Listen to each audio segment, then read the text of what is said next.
Hi guys, time check is 10:30, 10:15 ng gabi.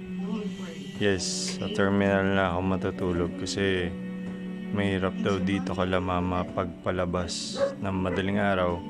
Walang masasakyan kaya doon ako mag-aantay sa terminal. Kaysa naman mas mahirapan ako ng madaling araw, diba? Kaya update ko kayo ulit mamaya kapag nandoon tayo. Hi guys, paalis na kami. Papatid lang ako sa sakay ng FX kasi wala na daw dun sa Lovers eh. Kami ulit. Kapilyo. Ayun guys, nasa UB na ako. Dito na ako nakasakay. Kaya update ko na lang kayo ulit mamaya kasi medyo madilim. Tsaka madilim talaga. Wala makita. Update ko kayo ulit mamaya. Maandar na. Paalis na kami. Going to Cubao. Marikina na tayo guys. Grabe, nakakapigit na ako. Nangantok na ako. Palagay ko dito kami sa bayan ng Marikina. Papuntang Katipunan.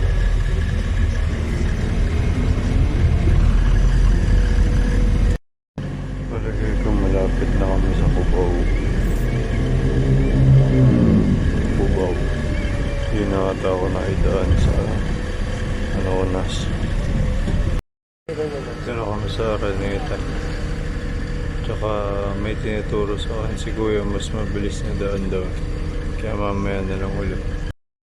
Diba guys, nilakad natin mula hanggang dun. Dun sa kabila. Diba nawala yung antok ko, pinagpawisan ako. Ayun guys, nakarating na tayo dito sa terminal. Ayan, hindi ko sure kung makikita. Basta terminal na ng 5 star yan. Pahinga lang ako saglit, hanap lang ako ng candy or kahit ano. Basta may mangunguya. Nakabili na ako ng B-Fresh tapos humihi na rin ako. Kaso wala pang biyahe. Antay muna tayo dito. Matutuloy yun dito tayo matutulog. Bandang alas 3 pa siguro talaga. Kaya hanap lang ako ng matinong mapagpipwestuhan na para makatulog tayo. Kasi tignan niyo yung bus. Yan pa lang. 3 pa lang yan. Ito patay pa. Kaya mamaya ulit. Medyo okay na yung pwesto natin dito pero medyo mainit.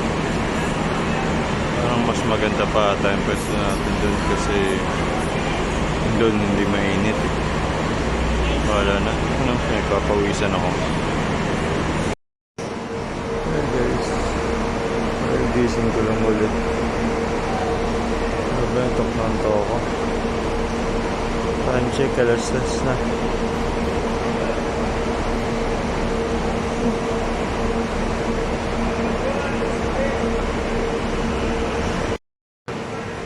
Antayin lang natin magkaroon ng biyaheng down.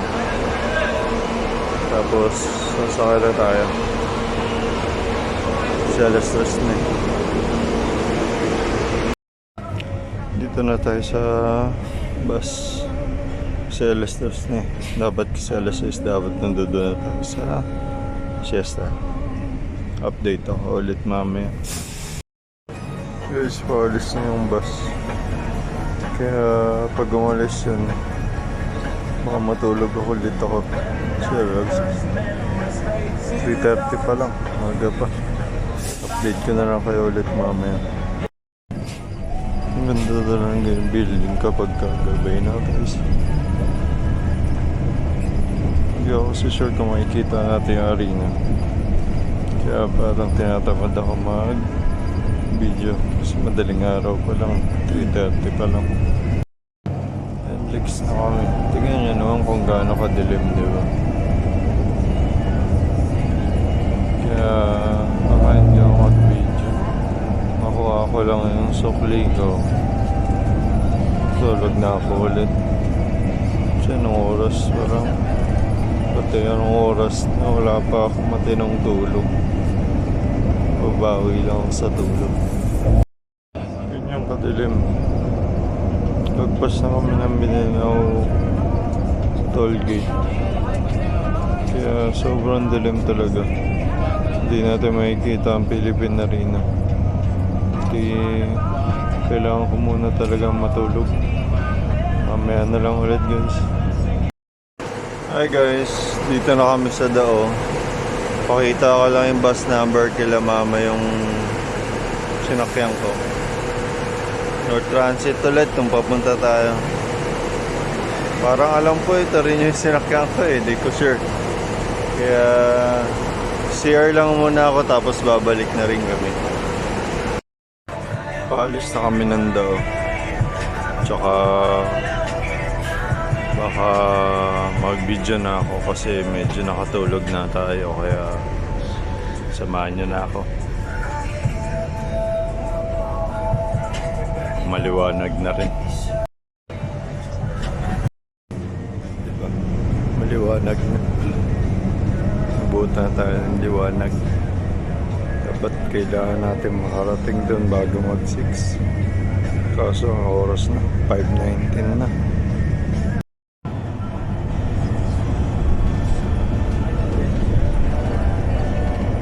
Ganda ng umaga. Napakaganda ng umaga.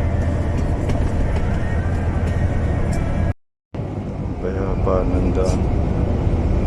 No? Napakasigana sa sakyan. Ganda na sinag ng araw.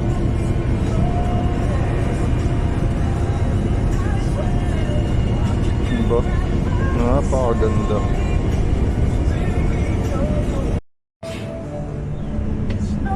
Concepcion, Tarlac.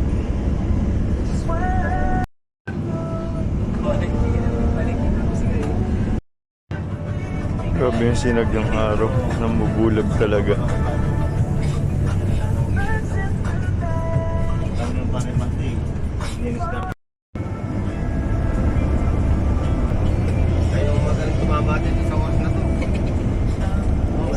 Nabay ko muna. Slow connection ako sa sa pagla-live. Nung umuwi kami, may nakita akong kapilya dito. Hindi ko lang alam saan banda siya. Sana makita ko pa. Mabuhay, lunsod ng Tarlac.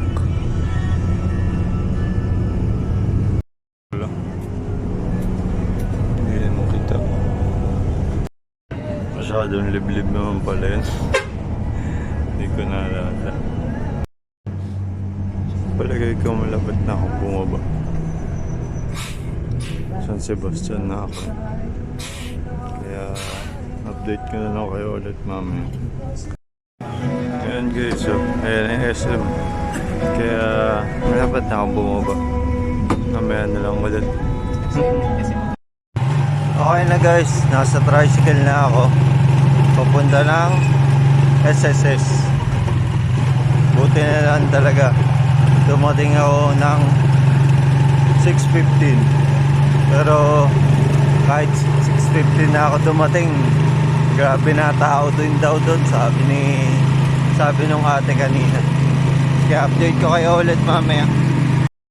May nakikita ako kanina eh. Ang pinakamagandang lokal ng Tarlac. Yan guys, oh. Napakaganda. Ang laki-laki pa. Diba?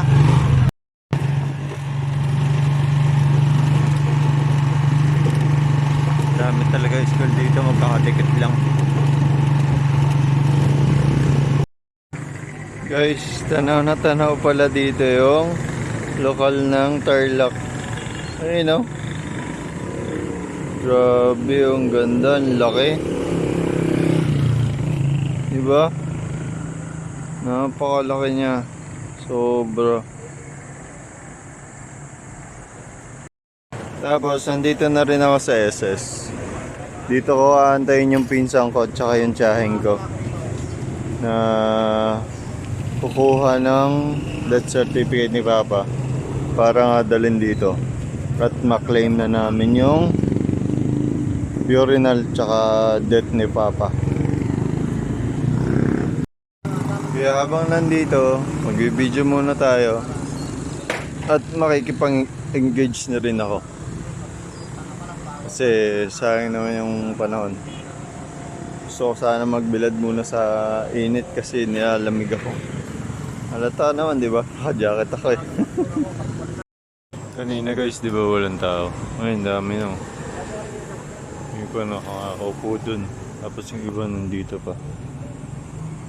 Ang bilis dumami ng tao rin pala dito. Parang dyan din pala sa Maynila.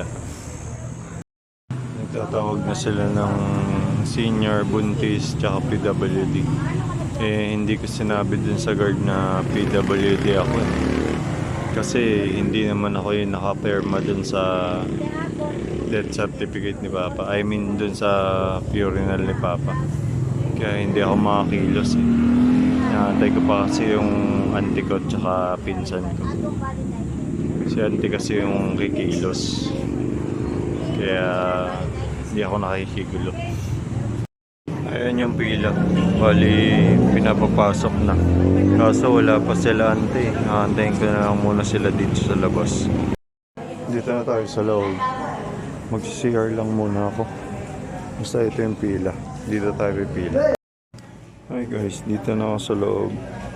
Kung saan ako nakapila sa death temporal. Dito tayo pipila. Kaso wala pa sila auntie dito. Kaya mag-aantay lang ako. Hi guys, nandito na si auntie. At nag-CR lang siya. Dala niya na rin yung mga kakailanganin para dito sa SS. Yung sa Enriquez, sa SS, tsaka yung death certificate baka nasa likod. Check ko lang muna.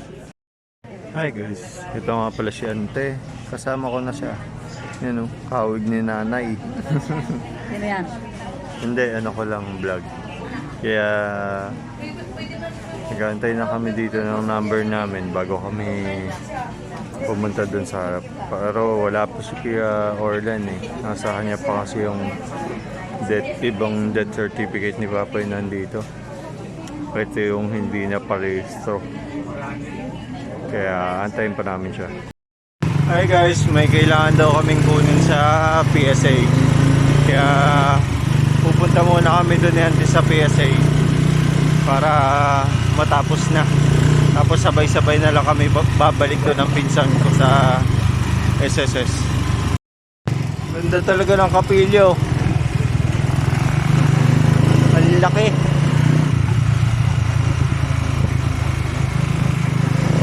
Diba? Ganda talaga niya. Ang laki. Sobra. Kaya guys, dito na kami sa PSA. Pasok lang muna ako. Kasi sobrang init eh. Grabe, tatlong kulay na nakikita niyong papel, di ba? Kasi death certificate, birth certificate, tsaka marriage certificate yung kukunin ko dito. Okay na guys, nakapila na ako dito sa payment. Tapos pipila tayo dun sa window 10 para sa releasing. Sana makuha na. Kasi babalik pa kami ng SSS. Hi guys, dito na tayo ulit. Antayin natin yung pangalan natin tawagin. Tatlo yun. Medyo nabigla ako sa binayaran. Sobrang nabigla talaga ako. Hindi ko yun expect. Pero bahala na. Kasi wala akong pamasahe. Bahala na. Diba kahit may problema na, daan pa rin natin sa tawa. Gulat talaga yung binayaran ko. Sobra.